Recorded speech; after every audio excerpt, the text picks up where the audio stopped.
पिछले 24 घंटों के दौरान दुनिया भर की जो भी टॉप अपडेट्स निकल कर आ रही हैं, हम इसी एक वीडियो में कवर करेंगे।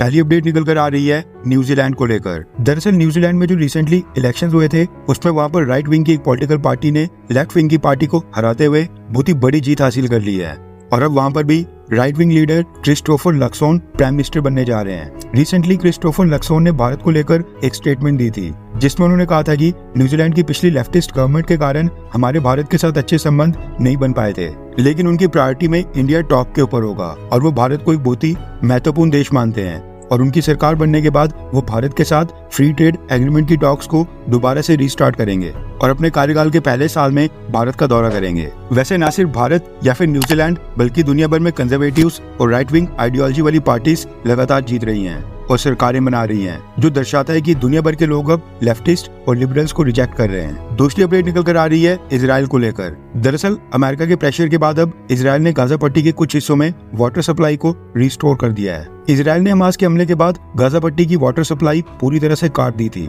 लेकिन अमेरिका के प्रेशर के बाद अब इजराइल को गाजा पट्टी की वाटर सप्लाई दोबारा से रिस्टोर करनी पड़ रही है, दोबारा पानी सप्लाई करना पड़ रहा है। इजराइल ने ह्यूमैनिटेरियन एड के लिए रास्ता खोलने से अमेरिका को इनकार कर दिया है, जिसके बाद अब अमेरिका ने इजिप्ट के ऊपर प्रेशर बनाना स्टार्ट कर दिया है कि वो गाजा के साथ लगने वाली हाफा बॉर्डर क्रॉसिंग को खोल दे और गाजा पट्टी पर रह रहे लोगों के लिए ह्यूमैनिटेरियन एड पहुंचाने का रास्ता दे। माना जा रहा है कि इजिप्ट भी अमेरिका के कहने के ऊपर गाजा पट्टी के साथ लगने वाली राफा बॉर्डर क्रॉसिंग को खोल सकता है, जिसको उसने बंद कर दिया था। अब ये एड गाजा के लोगों के साथ साथ हमास के आतंकियों तक भी पहुंचेगी। तीसरी अपडेट आ रही है अमेरिका के प्रेसिडेंट जो बाइडेन को लेकर। दरअसल पिछले 48 घंटों में इजराइल फलस्तीन युद्ध को लेकर अमेरिकन प्रेसिडेंट जो बाइडेन के रुख में बहुत ही बड़ा बदलाव आते दिखाई दे रहा है। जो बाइडेन ने स्टेटमेंट और ट्वीट जारी करके कहा कि वो ये सुनिश्चित कर रहे हैं कि इजराइल हमास युद्ध में इंटरनेशनल लॉज ऑन वॉर को प्रॉपर्ली फॉलो किया जाए, यानी वॉर क्राइम्स ना हो और युद्ध को लेकर जो अंतर्राष्ट्रीय कानून बनाए गए हैं दोनों ही साइड उनका पालन करे, यानी इजराइल हमास के ऊपर वहां पर कोई वॉर क्राइम नहीं करे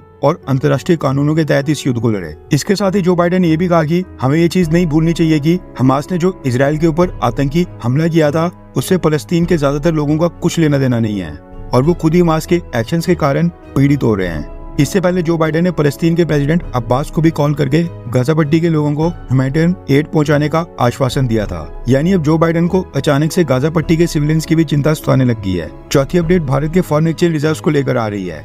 रिजर्व बैंक ऑफ इंडिया द्वारा रिलीज डेटा के मुताबिक भारत के टोटल फॉरेन रिजर्व्स में लगातार 5 हफ्ते गिरावट देखने को मिली है और इस हफ्ते $9.1 बिलियन की गिरावट के बाद भारत के फॉरेन रिजर्व्स अब $584 बिलियन तक रह गए हैं। अक्टूबर 2021 में भारत ने ऑल टाइम हाई $645 बिलियन का फिगर टच किया था। पांचवी अपडेट आ रही है भारत और रशिया को लेकर। रिपोर्ट के मुताबिक प्राइम मिनिस्टर नरेंद्र मोदी और रशियन प्रेसिडेंट व्लादिमीर पुतिन इस साल के अंत में एनुअल समिट करने जा रहे हैं, जो कि ऑनलाइन नहीं बल्कि फिजिकल मोड से होगा। अभी इस एनुअल समिट का वेन्यू फाइनलाइज नहीं हुआ है और ये फाइनलाइज नहीं हुआ है कि प्रधानमंत्री मोदी रशिया के दौरे के ऊपर जाएंगे या फिर Russian president Vladimir Putin Bharat आएंगे। रशिया चाहता है कि नरेंद्र मोदी रशिया जाएं और रशिया उनका स्वागत करे, क्योंकि पिछली बार साल 2021 में दोनों देशों के बीच जो एनुअल समिट हुआ था उसके लिए Russian president Vladimir Putin Bharat के इनविटेशन के ऊपर भारत आए थे। अब देखना ही होगा कि क्या मोदी जी रशिया के इनविटेशन के ऊपर रशिया जाएंगे या फिर नहीं, क्योंकि यूक्रेन युद्ध अभी भी जारी है। वैसे आपको क्या लगता है कि यूक्रेन युद्ध के दौरान प्रधानमंत्री मोदी को रशिया के दौरे के ऊपर जाना चाहिए, हाँ या फिर ना? यूक्रेन युद्ध के खत्म होने का इंतजार करना चाहिए? नीचे कमेंट करके अपनी राय जरूर बताएं।